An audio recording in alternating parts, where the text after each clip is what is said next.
Right, good morning, everyone. I was going to originally today do a video about a schedule matrix and explaining how it's set up, and one thing led to another, and I'm using this as a tease for tomorrow. Tomorrow, I will explain this because it's a lot, and it's kind of actually a little bit humorous in some ways. So. Um, you can look at this and maybe some of you mathematicians can kind of understand this and get an idea of where I'm going to be going with this. But this, I have to give a shout out. This is thanks to Bob Howard. Bob Howard is the producer of the Power Play Post Show, which focuses a lot on Binghamton, but not exclusively so. He does a lot of great interviews with. He's talked to PR directors from a lot of other teams. He's talked to Brendan Riley. He's talked to uh, Brent Brent Wiseman. He's talked to many different players from different teams. Okay, he his focus is minor league hockey, even though it kind of becomes Binghamton centric. It's not exclusively so. Coming up this summer, he's got a great show planned, and he's going to be talking about women's hockey. He's going to have a person that's from the Albany area talking about that. That's going to be a very interesting interview. So check him out. Power Play Post Show. It's on Spotify, YouTube, Apple Podcasts, etc., etc., etc. And most importantly, he's a good friend. Okay, so anyway, things fell apart today. I've got a crazy hectic day. Every day has been crazy and hectic lately. But I've got to help my daughter buy a car today. So anyway, uh, we're going to get to this tomorrow and go step by step in uh, creating a schedule matrix. So tune in for that. All right. Anyway, just to run through some things. This isn't so much a news recap. As well, it kind of is, but there's a lot of things going on behind the scenes. There's too much going on behind the scenes. Um, this is one of those days where, as I kind of reflect back on the information that I have and in some cases have not gotten over the last week, I kind of shake my head. Um, so, anyway, all right. The expansion draft. There's a lot of confusion. Some people think that it's already happened. It has not happened. All right. I'm really not sure where news got out that an expansion draft happened. Now, turns out if I am hearing things right, and I'm leaving that little notion of a doubt there that maybe I don't have all of my information. So, for those of you who just assume that I'm confident in every single thing I present, no. Okay, in this case, confidence is shaky. My understanding is, and again, if you have concrete information about this, you can feel free to message me and set me straight. I will gladly accept that and then come on and say, okay, I was set straight. This is what it is. All right. As far as the expansion draft go, I understand that perhaps the initial plan was for the draft to happen during the annual meetings, and that would have been very strange. The whole process this year with getting protected lists on, because there's been rumors about teams being able to tweak and adjust their rosters. There's been rumors about protected lists not being, well, I can confirm this rumor. Protected lists not being shared with the players. All right. Again, with what we know about the protection list is the 8 playoff teams this last year. Um, I'm gonna just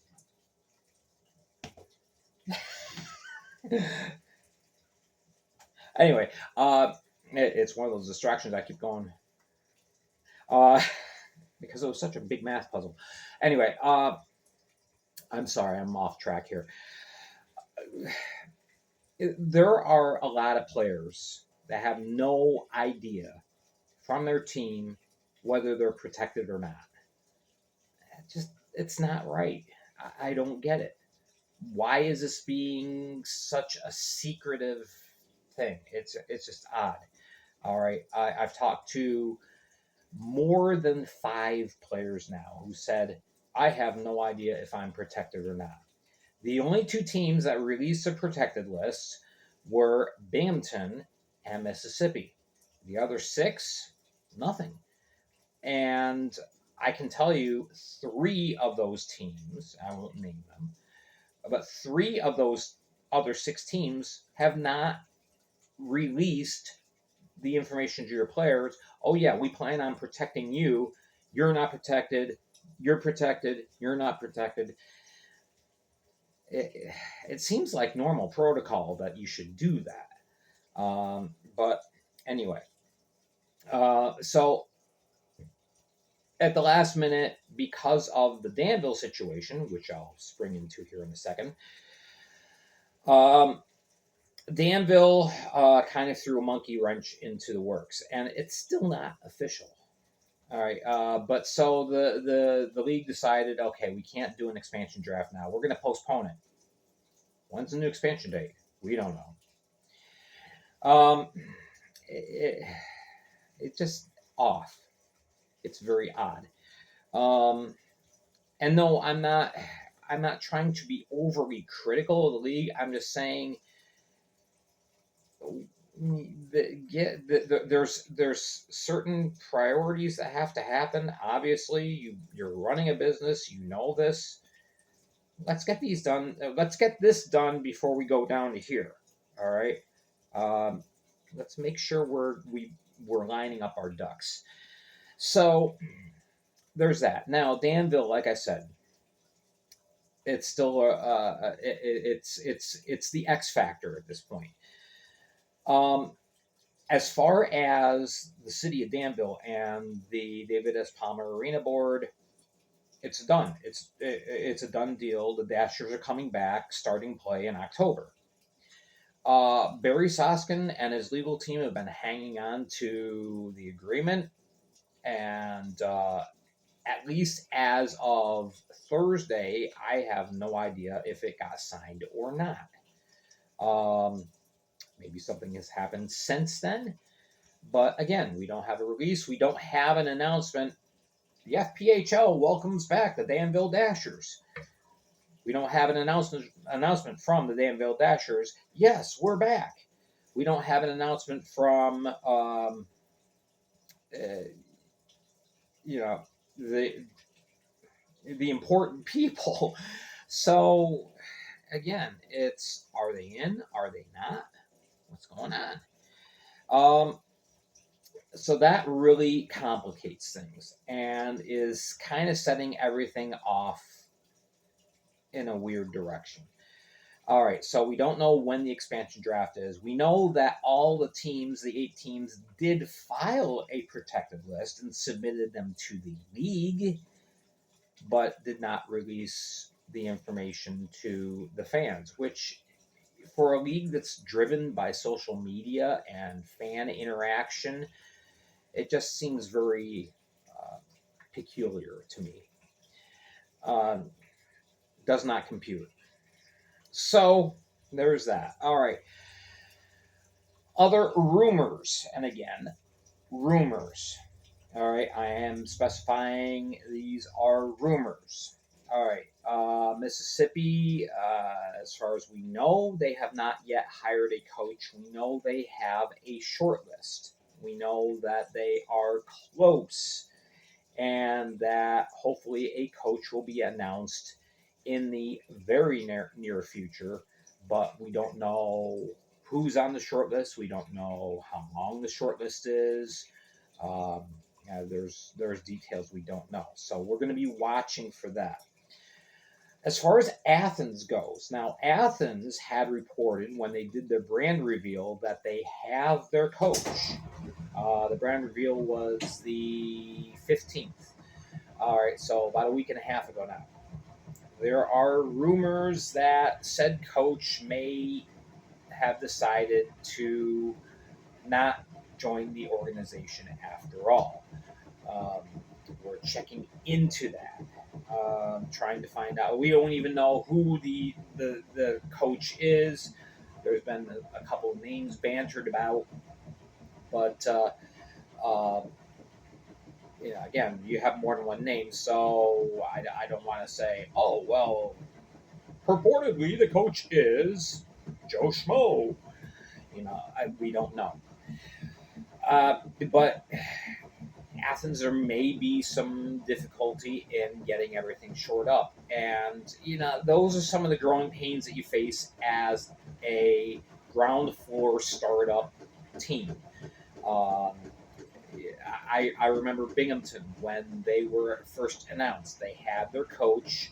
The coach was there for a few weeks and then received a different job offer that he considered was a better offer. So he resigned, and then Ron Davidson was hired as the coach for the first year for the Black Bears. So I mean, stuff like that happens. It's very, very difficult to start an organization. Even Baton Rouge last year, they had a full year to prepare, and they still struggled mightily with getting everything set up. And by the time they got about halfway through the season, they finally kind of figured things out, and they figured it out as they were going along. It's like, okay, we got our stuff together now. Here's how we're running our organization. So kudos to Baton Rouge that they did finally get to that point. But it took them a year and a half to figure out how to do it. Um, it is not easy starting a sports franchise, a professional sports franchise. Um, Even with the best hockey minds there, it's very difficult. So anyway, there's more questions than answers. I think that's the title of this video: more questions than answers. Um, and we'll leave it at that. Kind of, hopefully, we'll get some more information. And Tuesday, when we do our news and notes, we will have some more concrete stuff to present to you. I'm assuming with the holiday weekend, news is going to be a little slow this weekend, so I've got to do some digging and a lot more internal investigation, so to speak. So, hang on to that for what it's worth. I apologize that I don't have more concrete stuff for you. Again, I was planning on doing the video with the Matrix, and one thing after another has happened. Tomorrow, we will do the schedule Matrix. Easy process, right? Yeah. You'll see. All right. So anyway, thank you for tuning in. I hope you kind of got the humor of the whole situation. Sometimes when you don't know things, all you can do is just kind of shrug and say, okay, we go on. And that's about what today is. All right. So thank you again for tuning in and for putting up with this. Tomorrow, schedule Matrix. You're going to want to watch that. So tune in, and we'll talk to you then. Make sure to hit like and subscribe. Tell a friend. All right. Make sure that you're following on Facebook as well.